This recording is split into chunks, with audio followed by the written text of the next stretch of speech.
Hello everyone, আসসালামু আলাইকুম। আশা করি আপনারা ভালো আছেন। আজকে আমরা দেখব 2D অ্যারে কিভাবে ইনিশিয়ালাইজেশন করা যায়। তো প্রথমে হচ্ছে আমরা দেখে নিই যে একটা এক্সাম্পল, সেটা হচ্ছে ইন্টিজার টাইপের ভ্যারিয়েবল অ্যান্ড এক্স হচ্ছে array name and 2 and 3 that means rho and column. So এইভাবে হচ্ছে আমরা প্রথমে ডিক্লেয়ার করে নিব data type and variable. So after that আমরা কি করব, সেম এরপরে আমরা ভ্যালু ইনসার্ট করব। যেহেতু ইন্ডেক্স দেখেছিলাম যে ইন্ডেক্স 0 0 0 1 কীভাবে কাউন্ট করা হয় রো অ্যান্ড কলাম মিলে, সেইভাবে কিন্তু এখানে ভ্যালুগুলো কাউন্ট করা হচ্ছে। সো 2 3 যেহেতু রো 1 কলাম 1 এর ভ্যালু এটা, রো 2 কলাম 2 এর ভ্যালু এটা, রো 1 কলাম 1 এর ভ্যালু এটা, অ্যান্ড রো 1 কলাম 2 এর ভ্যালু, অ্যান্ড রো 1 কলাম 3 এর ভ্যালু। সো এভাবে সেম রো 2 এর জন্য। তো এরপরে দেখি যে আমরা এইভাবেও ডিক্লেয়ার করতে পারি বা ইনিশিয়ালাইজ করতে পারি। সো আমরা যদি এখানে ডিক্লেয়ার করে না দিই, এটা অটোমেটিক 2 অ্যাড করে নেবে, যেহেতু 2 ডাইমেনশন অ্যারে।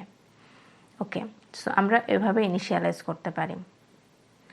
এরপরে আরেকটা ওয়ে হচ্ছে যে এভাবে ইনিশিয়ালাইজ করা যায়, ভ্যালুগুলোকে এইভাবে আমরা একটা একটা করে ইনসার্ট করতে পারি। ওরা যেহেতু এখানে কলাম অ্যান্ড রো দেওয়া আছে, সেই ওয়াইজ তারা ভ্যালু ইনসার্ট করে নেবে তাদের মেমোরিতে।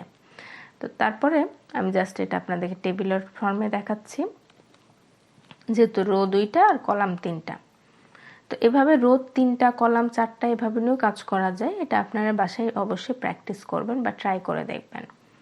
তো রো 1 অ্যান্ড রো 2 এর ক্ষেত্রে কি হচ্ছে যে 0 0 ইন্ডেক্সে, যেহেতু রো 1 কলাম 1 0 0 ইন্ডেক্সে ভ্যালু ইনসার্ট হয়েছে 1, অ্যান্ড 0 1 ইন্ডেক্সে 3, 0 2 ইন্ডেক্সে 3, এইভাবে আসলে মেমোরিতে অ্যালোকেট করে রাখে এই ভ্যালুগুলো।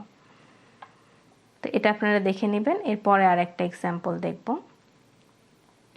সো এক্সাম্পল হচ্ছে ম্যাট্রিক্স, যেহেতু আমরা বললাম যে অন কাইন্ড অফ ম্যাট্রিক্স, তো আমি এখানে ম্যাট্রিক্স নাম দিয়েছি। দেন 3 অ্যান্ড 4।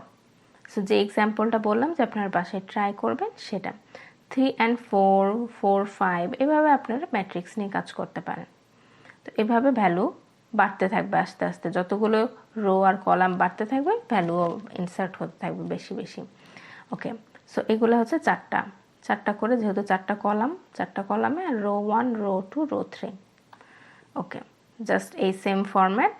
সো এখানে row 1 row 2 row 3 and column 1 column 2 column 3তে এই ভ্যালুগুলো ইনসার্ট হয়েছে। তো এভাবে কিভাবে ভ্যালুগুলো ইনসার্ট হয়েছে আপনারা ম্যাক্সিমাম 4 5 এভাবে ম্যাট্রিক্স ইউজ করে এভাবে টেবুলার ফরম্যাটে ভ্যালু ইনপুট দিয়ে ট্রাই করে দেখবেন যে আপনাদের অ্যাকচুয়ালি কাজ করছে কিনা। তো আমরা যখন কোড করব তখন আশা করি আরও ভালোভাবে বুঝতে পারবেন যে আসলে কোডটা কিভাবে হচ্ছে। তো আজকে ভিডিও লেকচার এ পর্যন্তই। ভালো থাকবেন, সুস্থ থাকবেন। আল্লাহ হাফেজ।